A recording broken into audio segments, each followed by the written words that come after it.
Hi வணக்கம். உங்கள் ஆனந்த கண்மணி. ஆனந்த நாவல் கீதம் சேனலை கேட்குறவங்க மறக்காமல் சப்ஸ்கிரைப் பண்ணிவிடுங்கப்பா. நாம் இப்போ புது கதை கேட்க போகலாமா? வாங்க. வேறருந்து நிற்கிறேனடி. அத்தியாயம் 13. தள்ளினா தள்ளட்டும், இப்போ மட்டும் நம்ம உறவு வேணுமுன்னு அவர் நினைக்கிறாரு. நீங்கள் தான் அவர் தயவு வேணுமுன்னு மானரோஷம் பார்க்காம போகிறீங்க. உங்கள் பொண்ணை வேண்டாம்னு சொல்லிட்டாரு, அப்புறமும் அவர் உறவு வேணுமா உங்களுக்கு என்று தாய் தந்தையை பார்த்து கோபமாக கேட்க, ஐயோ அக்கா, இவ என்ன இப்படி பேசுகிறா என்று தங்கை அலற, நீ வேற இருடி, இவளுக்கு எந்த பேய் பிடிச்சதுன்னு தெரியலை என்று அவர் பதற, வேற என்ன, சஸ்தி பேய் தான் பிடிச்சிருக்கு என்று சுடர்விழி சொல்ல, அந்த பேய் பிடித்தால்தான் நல்லதாச்சே, இந்த புகழ்வெளி பேய் தான் அந்த சஸ்தியை பிடிக்க பார்க்குது என்றார் அவள் அப்பா. என்னப்பா விளையாட்டா இருக்கா உங்களுக்கு? உங்கள் மகள்கிட்ட எடுத்து சொல்லி புரிய வைங்க என்றாள் அவள் அம்மா. நீங்கள் எல்லாரும் ஏன் மாமாவுக்கு இப்படி பயப்படுறீங்க? நம்மக்கிட்ட இருக்கிறது எல்லாம் மாமா கொடுத்தது தான், இன்னும் கொடுப்பார். நீ உன் வாயை மூடிக்கிட்டு இரு. எங்கள் அண்ணன் ஒரு ஜாதக பைத்தியம். உன் ஜாதகம் பொருந்தி இருந்தால் அவரே உன்னை மருமகளே என்று தாங்கி இருப்பார். என்ன பண்ணுறது, நீ வாங்கின வரப்புன் ஜாதகம் செட்டாகலை, அதோடு பேசாமல் இரு என்றார். இரு என்றால் இருக்க முடியுமா? அவள் உடம்பில் அவள் அம்மா மாமாவின் ரத்தம் தானே ஓடுது. வரட்டும், நான் யாருன்னு காட்டுறேன் என்று தனக்குள் கருவிக்கொண்டாள். மறுநாளே மாமா மகள் திகாவிடம், என்னடி உன் அண்ணியை ஃபோட்டோவில் கூட காட்டலை என்று கேட்க, நானும் அம்மா கிட்ட கேட்டேன், 2 நாள் கழித்து வாங்கி தர்றதா சொன்னாங்க என்றாள். ஏண்டி, நீ கூட உன் அண்ணியை பார்க்கலையா என்று கேட்க அவளை முறைத்த திகா, நான் போகிறதா இருந்தால் உன்னையும் கூப்பிட்டுட்டு தானே இருப்பாங்க. என் அம்மா அப்பா மட்டும்தான் அண்ணியை பார்த்துருக்காங்க, நானும் அக்காவும் பார்க்கலை. அண்ணா கூட நேரில் பார்க்கலை என்றாள். என்னடி சொல்கிற, மச்சான் கூட பார்க்கலையா? ஆமாம், உனக்கு தான் தெரியுமே, என் அப்பாவின் ஜாதக பைத்தியம்.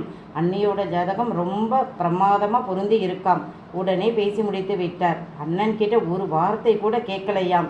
அவர் அம்மா கிட்ட திட்டி சண்டை போட்டுக்கிட்டு இருக்கார். பாவம் அம்மா. அப்பா ஒரு பக்கம், அண்ணன் ஒரு பக்கம் கடந்து கஷ்டப்படுறாங்க என்றாள். உன் அண்ணனுக்கு என்னை பிடிக்கலையாமா? உன் அண்ணனுக்கு பெண்ணை பிடிக்கலையாமா? அதை பற்றி எனக்கு தெரியலடி. அவர்கிட்ட கேட்காமல் பெண்ணை நிச்சயம் பண்ணினதற்காக கோபமாக இருக்கார் என்று அம்மா சொன்னாங்க என்றார். ஓஹோ, கதை அப்படி போகுதா? வரட்டும், பார்த்துக்கலாம் என்று இருந்தாள். சௌந்தரம் தன் நாத்தனார்களோடு சேர்ந்து திருமண வேலைகளை பார்த்தார். அடுத்த 4 நாட்களில் திருமணப்பட்டு எடுக்க தங்கச்சி வீட்டாரை அழைத்து கொண்டு அவருடைய கடைக்கு சென்றார்கள். அங்கே நாகராஜனும் நறுமுகை, இளவரசி, அவங்க வீட்டுக்காரர் மட்டும் வந்திருந்தார்கள். முறைப்படி சம்பந்திகளை வரவேற்றார்கள் குருபரனும் சௌந்தரமும். சந்திரா, இந்திரா வாங்க என்று பட்டும் படாமல் கேட்டார்கள். ஆனால் பார்வை என்னவோ பெண் வீட்டாரைத்தான் துளைத்தது. பெண்ணின் அம்மா அப்பா கருப்பு, அப்போ பொண்ணும் கருப்பாக தானே இருப்பா என்றார்கள். நடுத்தர குடும்பம் என்று பார்த்த உடனே தெரிந்தது. மளிகை கடை வைத்திருப்பவர்கள் வேறு எப்படி இருப்பார்கள் என்று நினைத்தார்கள். பெண்ணை முடிவு செய்த உடனே குருபரன் தன்னோட காஞ்சிபுர பட்டுத்தறி கம்பெனியில் பிரபல டிசைனரை வைத்து மருமகள் ஃபோட்டோவை காட்டி முகூர்த்த பட்டு நெய்ய சொல்லிவிட்டார். நெய்து வந்த பின் தான் கடைக்கே கூட்டி வந்தார். மருமகளுக்கு, நான் ஏற்கனவே சேலை நெய்து கொண்டு வர சொல்லிவிட்டேன், இப்போது இது முகூர்த்த புடவை என்று அவர் கொண்டு வந்து அந்த பெரிய மேஜையில் வைக்கவும், கடை ஆள் அதை விரித்து காட்ட அவ்வளவு அழகாக இருந்தது. ரொம்ப நல்லா இருக்கு அண்ணா, ஒரு 2.5 லட்சம் வந்திருக்குமா என்று சந்திரா கேட்க, தங்கையின் புத்தி சாதுரியத்தை கண்டவர் சிரித்து, கிட்டத்தட்ட அதுதான் என்றார். என்னது 2.5 லட்சமா? முகூர்த்த புடவை, அதுவும் ஒரு சேலையில் எதற்கு அவ்வளவு காசை போடணும் என்றார் நறுமுகை. அவளை பார்த்து இலக்காரமாக சிரித்த சந்திரா, நீங்கள் உங்கள் பெண்ணை பெரும் கோடீஸ்வரர் குருபரனின் ஒரே மகனுக்கு கொடுக்குறீங்க, அவர் அந்தஸ்துக்கு தகுந்த மாதிரி தானே எடுக்க முடியும் என்றாள். நறுமுகை வாயை மூடிக்கொண்டார். பிறகு சாந்தி முகூர்த்த பட்டு என்று ஒரு வடநாட்டு பட்டு சேலையை காட்ட அது தொடும்போதே வழுக்கி கொண்டு போனது. மேலும் சம்மந்தி புடவை என்று நறுமுகை, இளவரசி, அவர்கள் வீட்டு பெண்களுக்கு என்று எல்லாருக்கும் எடுத்தார்கள். ஆம், நறுமுகை இளவரசி நறுமுக இளவரசி சும்மா இருக்க சௌந்தரம் ஏற்கனவே நாத்தனார்கள் கூட வந்து எடுத்து வைத்தவற்றை கொடுத்தார். பிறகு சஸ்திக்கு பட்டு வேட்டி சட்டை அதிக விலையில் நாகராஜன் எடுத்தார். நாத்தனார் புடவை என்று கொடுக்க ஜெயந்திகாவிற்கு கொடுக்க பார்த்தார்கள். நறுமுகை 25,000 ரூபாயில் கொடுங்க என்று கேட்க கடை ஆள் 75,000 முதல் 1,00,000 மதிப்பு உள்ள புடவைகளை காட்டினார். இந்திரா அக்காவின் காதில், இது என்னக்கா, அவங்க 25,000 ரூபாயில் தான் கேட்டாங்க, இவங்க ₹1,00,000 புடவையை காட்டுறாங்க என்று கேட்க, 4,00,000 ரூபாய் புடவையை காட்டினாலும் அதுகளுக்கு கண்டுபிடிக்க தெரியாது, அதுதான் அண்ணன் இப்படி பண்ணுறாங்க. இப்போ இவங்க எடுக்கிற புடவைக்கு 25,000 தான் பில் போடுவாங்க பாரு என்றாள். நடந்ததும் அதுதான். பாவம் நறுமுக இளவரசிக்கு இதெல்லாம் கண்டுபிடிக்க தெரியாதே. அவர்கள் அறிந்தவரை 25,000 ரூபாய்க்குத்தான் அவங்க சொந்தங்களில் முகூர்த்த புடவையே எடுப்பார்கள். சேலையின் எடை குறைய குறைய விலை அதிகம் என்று கூட அந்த எளிய மக்களுக்கு தெரியாதே. குருபரன் சொன்னபடி சௌந்தரம் செய்தார். இதுவும் தங்கைகளுக்கு தெரியும். அன்னைக்கு அந்த அளவு புத்தி சாதுரியம் இல்லை என்று. ஒரு வழியாக புடவை எடுத்த பின் ஸ்டார் ஹோட்டலில் சாப்பிட்ட பின் சம்பந்திகளை தன் காரில் அனுப்பி வைத்தார் குருபரன் மகனுக்கு ஃபோன் செய்தார். எடுக்கவே பிடிக்கலை அவனுக்கு. ஆனாலும் அப்பாவை தவிர்க்க முடியாதே. எனவே ஃபோனை எடுத்து காதில் வைத்து அமைதியாக இருக்க, உன் வருத்தம் எனக்கு புரியுது. இந்த உலகத்தில் இருக்கிற அத்தனை சந்தோஷங்களும் உனக்கு கிடைக்கணும் என்று நினைக்கிற உன் அப்பா இந்த சின்ன சந்தோஷத்தை உனக்கு நான் கொடுக்கலை என்றால் காரணம் இருக்கும் என்று நீ புரிஞ்சுக்க மாட்டியா? அந்த அளவு என் மகன் முட்டாளா? நாட்டின் மிகப்பெரிய பணக்காரன் கல்யாணம் பண்ணுற மாதிரி என்னால் உனக்கு பண்ண முடியும். ஆனால் பண்ண சூழ்நிலை இடம் கொடுக்கலை. உன் கல்யாணம் நம்மூர் கோவில் திடலில் 100 பேருக்கு அன்று இலவச திருமணம் நடக்குது. அதை நான் தான் ஏற்பாடு பண்ணுறேன். அதில் ஒரு திருமணம் தான் உன்னோடது. இப்போ உனக்கு புரியுதா? உன் கல்யாணம் என்பது இங்கே ஆர்ப்பாட்டமானது இல்லை, அவசியமானது. அதை மட்டும் புரிஞ்சுக்க. நீ குருபரனின் வாரிசு. நம் வம்சம் தலைக்கணும். வெறும் ஆடம்பரத்தில் எதுவும் இல்லை, சரியா? 15ஆம் தேதி காலை நீ இங்கே நம் வீட்டில் இருக்கணும். வந்து சேரு என்று ஃபோனை வைத்து விட்டார். ஃபோனில் கூட என்ன பேச விடலை. இவரே பேசிட்டு இவரே வச்சிட்டாரு. இதுக்கு ஒரு வாய்ஸ் மெசேஜ் போட்டிருந்தா போதுமே, எதுக்கு ஃபோன் பண்ணணும் என்று திட்டினான். அவனால் இப்போ அதை மட்டும்தான் செய்ய முடியும். அப்பாவை மீறி செய்ய முடியாது என்று இல்லை. குருபரன் இதுவரை மகன் கேட்டு இல்லை என்று சொன்னதே இல்லை.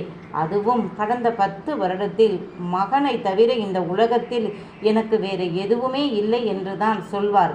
மகன் வீக் என்று பெண்களோடு இருக்கான் என்று தெரிந்தும் அவன் பாதுகாப்பை பலப்படுத்திவிட்டு ஒதுங்கிவிடும் அப்பா அவர். அவனுக்கு ஒன்று வேண்டும் என்றால் உலகின் எந்த மூலையில் இருந்தாலும் கொண்டு வந்து தருவார். அவர் என்கிட்ட கேட்ட ஒரே விஷயம், உன் திருமணத்தில் பெண்ணை நான் தான் தேர்ந்தெடுப்பேன் என்று. ஒரு மகனாக அப்பா ஆசைப்படுகிறார், ஓகே என்று தான் சொன்னான். அப்பா கூட இப்படி திருமண தேதியை குறித்து விட்டுத்தான் சொல்வார் என்று அவன் நினைக்கலை. அவர் பார்த்த பெண்களில் ஒரு பெண்ணை தேர்ந்தெடுக்க சொல்வார் என்று தான் நினைத்தான். இப்படி பெண்ணையே காட்டாமல் திருமண தேதி குறிப்பார் என்று அவன் நினைத்து கூட பார்க்கவில்லை. ஆனால் அதுதான் நடந்தது. அவர் அனுப்பிய பெண்ணின் போட்டோவை பார்த்தவனுக்கு சப்பென்று போனது. இவள் முகத்தில் இருக்கும் மேக்கப்பை கலைக்கவே ஒரு நாள் ஆகும் போல இந்த மேக்கப்பை பார்த்தால் பெண் உருப்படியாக இருக்காது என்று இப்போதே தெரிந்துவிட்டது. அத்தை பெண்கள் 3 பேருமே நன்றாகத்தான் இருப்பார்கள். ஆனால் இவன் அவர்களையே சுமார் மூஞ்சி என்பான். இப்போ இவளை பார்த்தால் அந்த பெண்கள் என்ன சொல்வார்கள்? அதுவும் அந்த புகழ்விழி. அவள் ரொம்ப வாயாடி இலக்காரமாய் பார்ப்பாள். நான் எப்படி அவர்கள் முகத்தில் விழிப்பேன்? கடவுளே, நண்பர்கள் பார்த்தால் என்னை கேலி செய்வார்களே என்று நொந்து போனான். ஏனென்றால் அவன் வீக்கெண்டு பார்ட்டிக்கு பெண்களை பார்த்து பார்த்து ரசித்து தேர்வு செய்வான். ஏண்டா இந்த பெண்களையே இப்படி செலக்ட் பண்ணுறியே, கட்டிக்க போகிற பெண்ணை எப்படியெல்லாம் செலக்ட் பண்ணுவான் என்று கேலி பேசி சிரிப்பார்கள். இவளை பார்த்தால் போதும், மச்சி டிஷ்யூ பேப்பர் வாங்கியே சாக போகிறான்டா என்பார்கள். இந்த அப்பா ஏன் இப்படி பண்ணினார்? அப்பா ஜாதகத்தில் நம்பிக்கை உள்ளவர் என்று அவனுக்கும் தெரியும். அவர் எது செய்வதாக இருந்தாலும் ஜோதிடர்களிடம் கேட்காமல் செய்ய மாட்டார். அது அவருடைய நம்பிக்கை. நமக்கு என்ன என்றுதான் இவ்வளவு நாளும் இருந்தான். சில சமயங்களில் அப்பா அவனை ஏதாவது எச்சரிக்கை செய்து கொண்டே இருப்பார். இதை செய்யாதே, இதில் பிரச்சனை வரும் என்பார். இவனும் கேட்பான். கேட்காமல் செய்து நஷ்டப்படுவதும் உண்டு. அவருடைய நம்பிக்கை என்னை பாதிக்காதவரை ஓகே தான். ஆனால் இப்போ என்னோட வாழ்க்கையே இந்த ஆயுள் முழுக்க இருக்கக்கூடிய ஒரு உறவு, அதுவும் எல்லா உறவை காட்டிலும் நெருக்கமாக இருக்கக்கூடிய உறவு, அதை போய் இப்படி பண்ணிவிட்டாரே. ஒரு மனிதன் தன் தாய் தந்தையை தேர்ந்தெடுக்க முடியாது.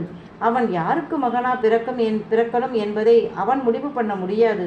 அவனை படைக்கும் கடவுள்தான் முடிவு பண்ணுவார்.